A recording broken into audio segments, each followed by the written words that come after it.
Assalamualaikum warahmatullahi wabarakatuh. Bapak Ibu teman-teman sekalian, perkenalkan saya Rizky Ramadhani Batubara, mahasiswa Universitas Cyber Asia Program Studi S1 PJJ Manajemen. Pada kesempatan kali ini, saya akan membawakan sebuah materi terkait pengenalan alat atau aplikasi digital yang dapat membantu produktivitas ataupun pekerjaan. Dalam kesempatan ini, saya akan membahas ChatGPT. Teknologi kecerdasan buatan atau artificial intelligence yang sering kita sebut dengan AI seperti ChatGPT telah membawa dampak besar dalam berbagai bidang, termasuk di bidang pendidikan dan juga di bidang bisnis. Dengan kemampuan memberikan informasi dan meningkatkan efisiensi teknologi, ChatGPT ini menjadi alat yang bermanfaat. Namun, tetap harus membutuhkan kesadaran untuk menggunakan secara bijak. Nah, apa itu ChatGPT? ChatGPT adalah sebuah model bahasa yang berbasis kecerdasan buatan yang dikembangkan untuk memahami dan menghasilkan teks dalam berbagai konteks. ChatGPT dibangun dengan teknologi machine learning yang mampu menjawab pertanyaan dan juga memberikan saran. Bahkan juga dapat membantu menyusun dokumen-dokumen. ChatGPT atau Generative Pre-trained Transformer diperkenalkan pertama kali pada tahun 2020 oleh OpenAI. Dikembangkan oleh OpenAI, sebuah organisasi penelitian AI yang berbasis di San Francisco, Amerika Serikat. Baiklah, kita akan membahas beberapa contoh penggunaan positif dari ChatGPT ini. Yang pertama adalah di bidang pendidikan. Manfaat yang bisa kita dapatkan di bidang pendidikan adalah membantu siswa untuk memahami konsep yang sulit untuk dipahami dengan penjelasan yang sederhana. Berikutnya, materi pembelajaran seperti soal atau latihan dapat diringkas dalam topik-topik yang lebih sederhana. Berikutnya adalah di bidang bisnis. Manfaatnya adalah seperti yang pertama, menyusun draft proposal, email, ataupun laporan secara cepat. Berikutnya, manfaatnya adalah untuk memberikan ide atau strategi pemasaran ataupun juga inovasi produk. Selanjutnya, di bidang hiburan atau di bidang kreativitas. Manfaatnya adalah yang pertama, membantu untuk menulis cerita, puisi, atau konten kreatif lainnya. Berikutnya, bisa memberikan inspirasi untuk proyek seni atau desain. Selanjutnya teman-teman, di bidang riset dan pengembangan manfaat. Manfaat penggunaannya adalah sebagai berikut. Yang pertama, meringkas artikel jurnal atau dokumen penelitian. Selanjutnya, mengusulkan topik penelitian baru berdasarkan tren terkini. Dengan berbagai contoh ini, ChatGPT dapat digunakan sebagai alat yang mendukung produktivitas, inovasi, dan pembelajaran secara efektif. Namun, dari penggunaan tersebut terdapat rules ataupun juga aturan-aturan tertentu yang harus diperhatikan untuk menjaga prinsip penggunaan yang baik dan bijak. Apa saja itu? Yang pertama, etika penggunaan. Ya, kita juga harus memperhatikan etika dalam penggunaan ChatGPT ini dengan cara menghindari penyalahgunaan. Jangan menggunakan ChatGPT untuk menyebarkan informasi palsu serta melakukan plagiarisme atau juga aktivitas ilegal. Berikutnya, gunakanlah dengan tujuan yang positif. Fokus pada manfaat yang konstruktif seperti mendukung pembelajaran, menyelesaikan pekerjaan, atau memecahkan masalah. Selanjutnya, lakukanlah validasi informasi.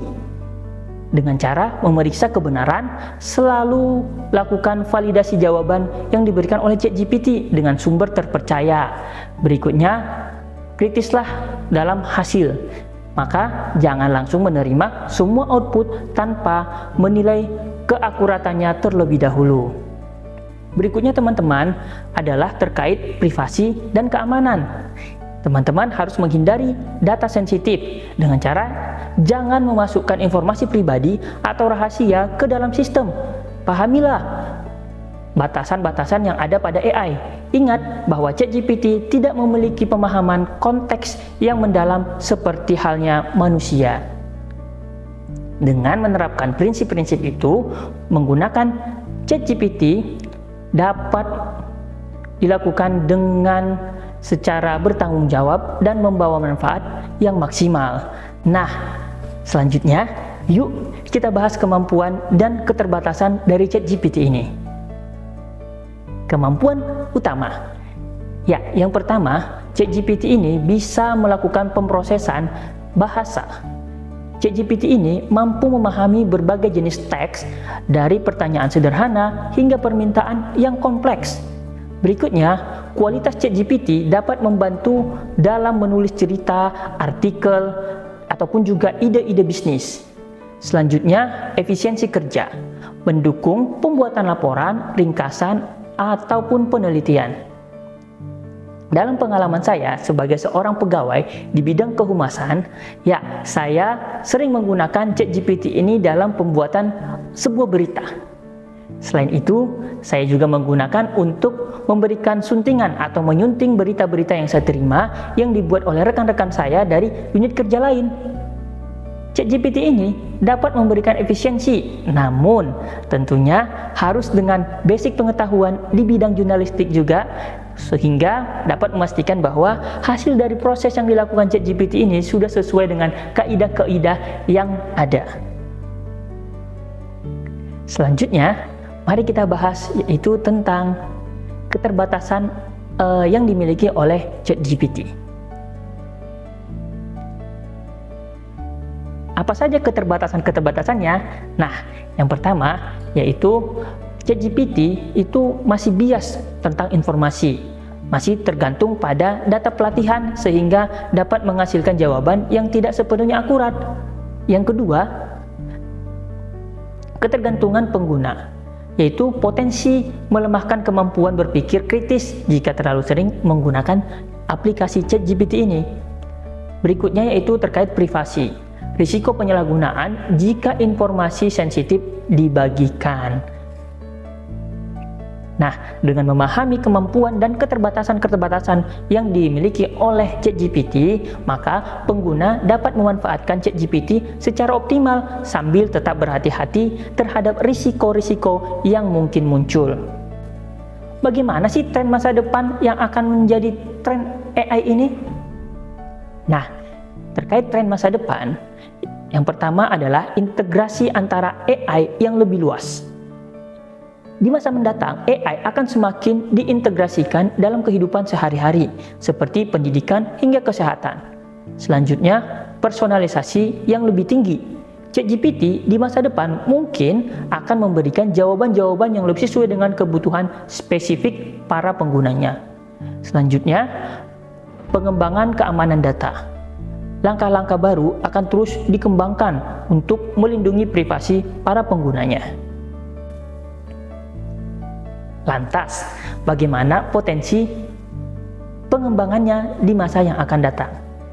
Pertama, lakukanlah kolaborasi dengan teknologi lain, seperti mengintegrasikan dengan Internet of Things atau IoT, lakukanlah analitik data, dan juga manfaatkan teknologi lainnya. Berikutnya, kemampuan multimodal, yaitu ChatGPT dapat dikembangkan untuk memahami dan menghasilkan output dalam bentuk gambar, video, ataupun audio. Berikutnya, peningkatan akurasi melalui pelatihan dengan data ataupun melalui pelatihan yang lebih spesifik dengan data yang lebih luas dan juga lebih beragam. Demikian video singkat saya tentang pengenalan ChatGPT ini sebagai alat atau tools yang dapat dimanfaatkan dalam produktivitas pekerjaan sehari-hari. Update terbaru yang saya dapatkan terkait ChatGPT ini, sekarang ChatGPT sudah dapat diakses melalui aplikasi teman-teman, aplikasi WhatsApp. Nah, caranya simple teman-teman, cukup save nomornya dan teman-teman sudah bisa langsung chatting dengan ChatGPT melalui WhatsApp. Sangat ringkas, tanpa perlu login terlebih dahulu. Nomornya adalah sebagai berikut: Yuk teman-teman, mari terus meningkatkan literasi digital untuk memanfaatkan teknologi secara maksimal dan berperan aktif untuk memastikan AI digunakan untuk tujuan yang bermanfaat bagi masyarakat dan jangan disalahgunakan. Bye!